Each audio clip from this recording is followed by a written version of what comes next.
Hello, my name is Jamie, and today I am doing a book review on The Two Towers by J.R.R. Tolkien. Now, I want to say right off the bat, this review is going to have a bunch of spoilers. So if you have not either watched or read The Fellowship of the Ring and The Two Towers, turn this off and go do that. Or if you don't care, keep watching. I'm just letting you know, spoilers. There might even be some spoilers to Return of the King, because I'm going to talk about some differences between the books and the movies, including timeline. So, just letting you know.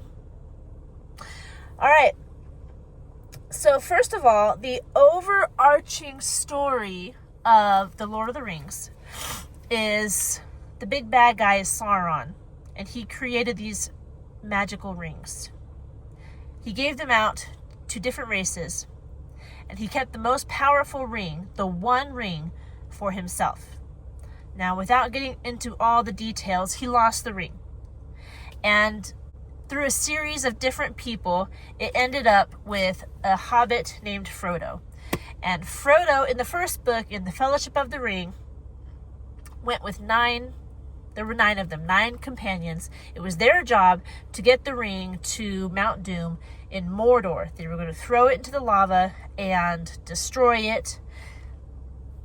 And it would take care of everything, right? The ring needs to be destroyed because it's powerful. It's the weapon of the enemy. And if Sauron gets the ring, then they're all doomed. So they need to destroy it.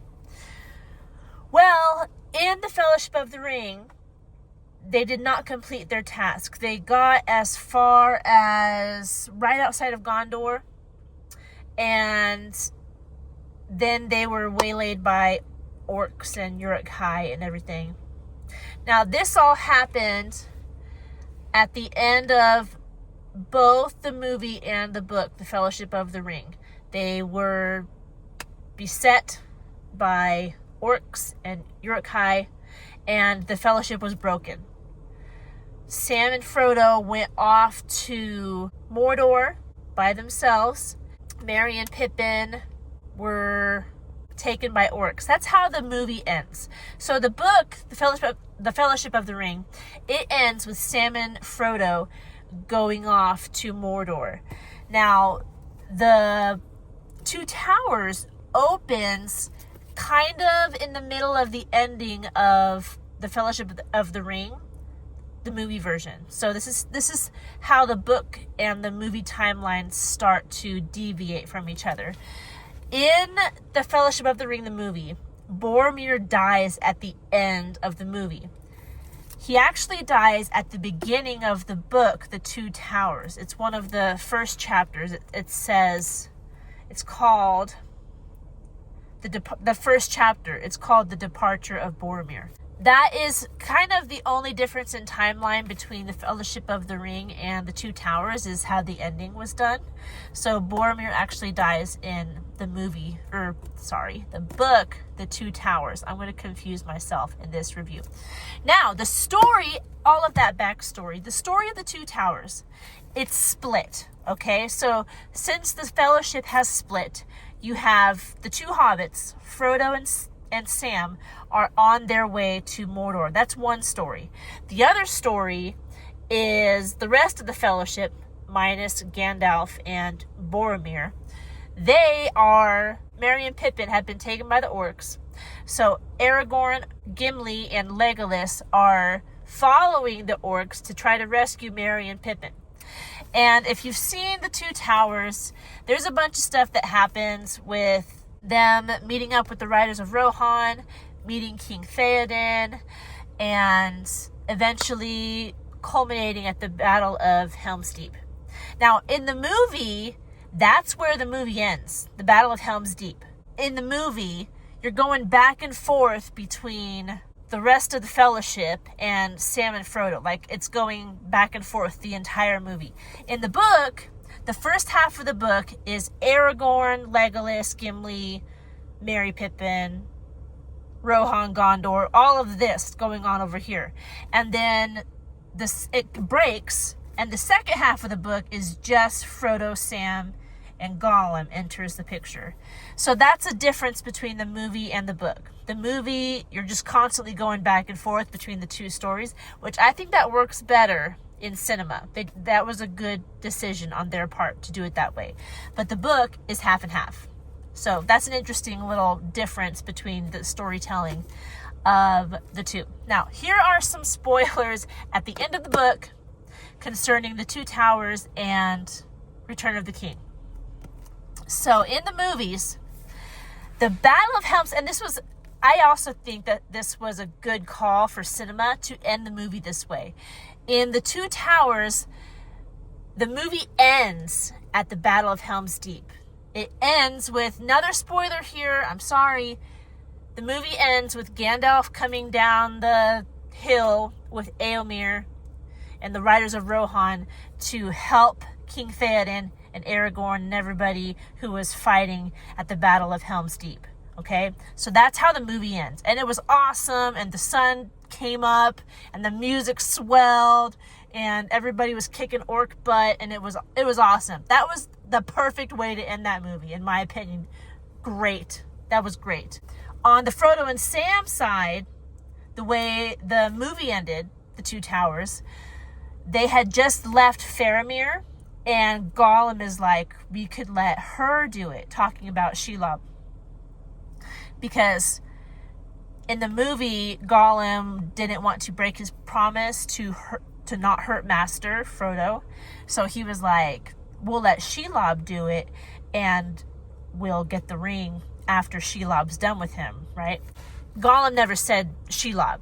He just called her and she. So it like ended with this ominous, who is she? What is this thing that Gollum's talking about? And again, that was a cool way to end the Two Towers. So that's where the movie ended. But in the book, The Two Towers, it actually went further. The ending of The Two Towers, the book, actually ends up at the beginning of the movie, Return of the King. In the Aragorn, now that you know, Gandalf, Gimli, Legolas story, they go and talk to Saruman and Treebeard.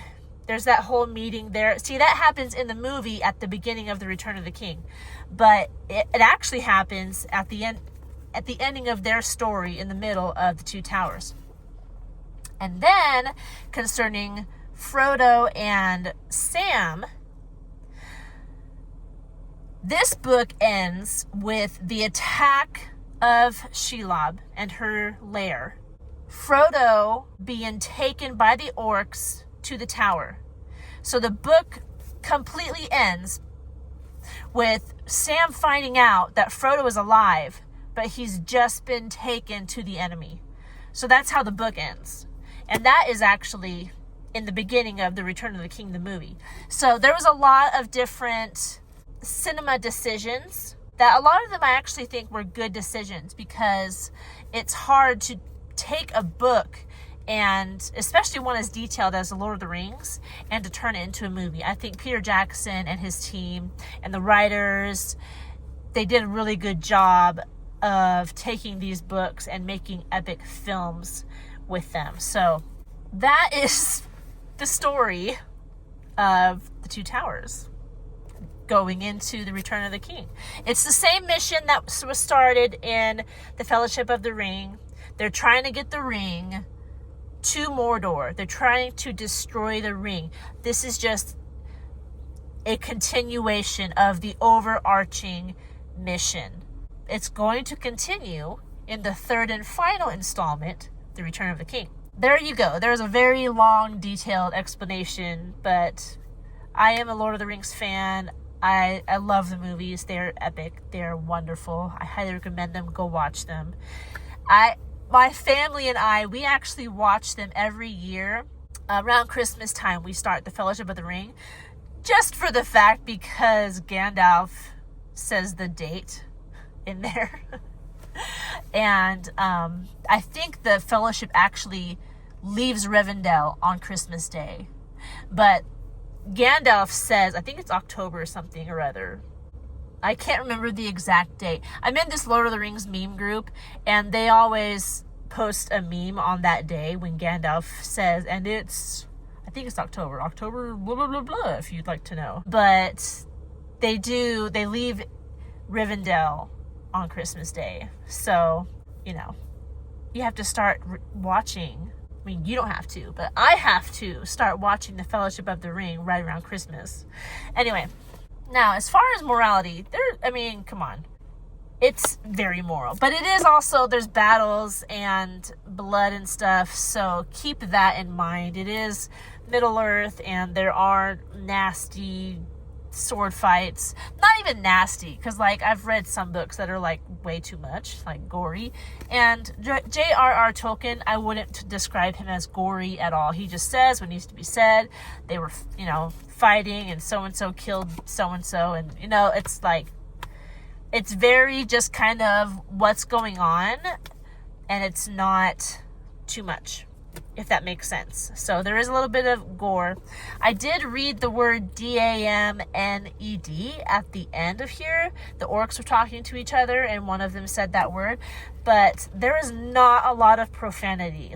I was surprised to see it at the end, because there's not a lot, and there's absolutely none in the movies. So there's that. There was no romance in this one at all. So there's no sexuality, obviously. As far as reading level, I would say high school they can understand it. Into college and adulthood, of course. But I did read these in high school, and while I enjoyed them, I think I'm enjoying them more as an adult. There's just, depending on your reading level and how much you understand as a high school student, it might be better for college age or older. It's very wordy, very wordy. This particular book is 325 pages. It is shorter than The Fellowship of the Ring, and I believe The Return of the King is shorter than even this book. It was published in, if it'll say, 1954. So that's pretty cool. There are no illustrations, but there are maps in the back. Let me show you. So you got the map. You can see Gondor, Rohan, Mordor. That's pretty cool. I don't even know if you can still get this edition of Lord of the Rings. I've had it since I was in high school. It's kind of worn. You can see I had to tape the cover because this, whatever this is, was starting to come off, and I don't want it to rip off because the letters is actually on whatever this stuff is. So I had to tape it because I don't want it to come off. But I've had this for, look, it's starting to come off up here too. So I'm going to have to, oh look, those letters are still there. I think it's just the golden letters. So I'm going to have to tape this as well. But yeah, I've had this a long time. About 20 years. I was in high school in 2000. Well, I graduated in 2006. So I probably got these books in between 2003 and 2005. I'm not completely sure. So they're old and they've been used. But there you go. That's Saruman in the movie. I think that's all I have for you. This was a lot of fun to read again. This is my second time reading these books. I read them in high school and I'm reading them again now because as the years have gone on, I've become more of a fan of the movies and I really wanted to read the books again. So here we are. I think that's all I have for you today concerning The Two Towers, The Lord of the Rings. Highly recommend it. Go ahead and get yourself a copy. Don't borrow Lord of the Rings from the library. Buy it. These books are classics. They are worth being bought. They're worth being owned by you. So if you haven't read Lord of the Rings, go do that. You can even read The Hobbit first because The Hobbit comes before Lord of the Rings. Anyway, I could just go on and on. So I hope you're doing well. If you have any questions concerning this series, not just The Two Towers, but the series Lord of the Rings, please leave it down in the comment section below. If you want to see more content like this, don't forget to like this video, subscribe to this channel, and I'll talk to you in our next one. Goodbye.